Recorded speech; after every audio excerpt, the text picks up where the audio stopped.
প্রিয় শিক্ষার্থীবৃন্দ, আসসালামু আলাইকুম।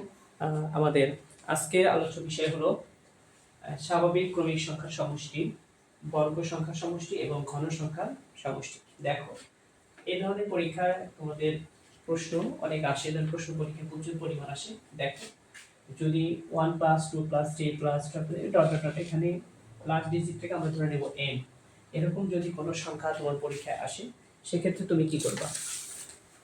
একটু যদি তুমি খেয়াল করো, দেখতে পাবা যে এই স্বাভাবিক সংখ্যার সূত্রটা হলো n * n + 1 / 2।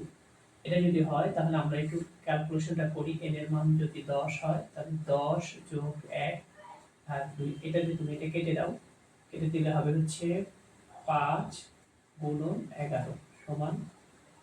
55। এটা তোমার হবে অ্যানসার, একদম সহজ। এরপর তুমি দেখো স্বাভাবিক বর্গ সংখ্যার সমষ্টি, এটা যদি আসে, এটার সূত্র হলো n * n + 1 * 2n + 1 / 2। একদম সহজ। সূত্রটা যদি তোমাদের মুখস্থ থাকে, গণিত তোমাদের কাছে কোনো ব্যাপার না। দেখো, তাহলে আমরা সেই সূত্র ফলাই 10 + 1 * 2 10 + 1 = তুমি কি করবা, এখানে 2, এই 2 দিয়ে কেটে দিবা, কেটে দিলে হলো 5 5 আর এখানে 11, তাহলে কত হলো 55 ইকুয়াল। দেখো 5 × 11 × 10 আর 1 21। তুমি যদি এটা এভারেজ গুণ করে দাও, এভারেজ গুণ করে দিলে তোমার এখানে আসবে হচ্ছে 1155। এটা হবে তোমার অ্যানসার। দেখো, একদম সহজ। এরপরে যদি তুমি দেখো স্বাভাবিক ঘন সংখ্যার সমষ্টি, ঘন সংখ্যার সমষ্টি আর বর্গ সংখ্যার সমষ্টি প্রায় সেম, এক n * n + 1 / 2। এটার উপরে আবার তোমার কি আছে, সেকেন্ড ব্র্যাকেটে স্কয়ার আছে।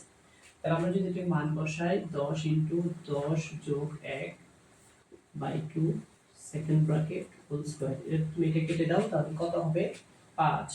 তাহলে 5 × 11 এর উপরে হোল স্কয়ার, সুতরাং 55 55 এর উপর হোল স্কয়ার, 55 এর উপর হোল স্কয়ার হবে 3025।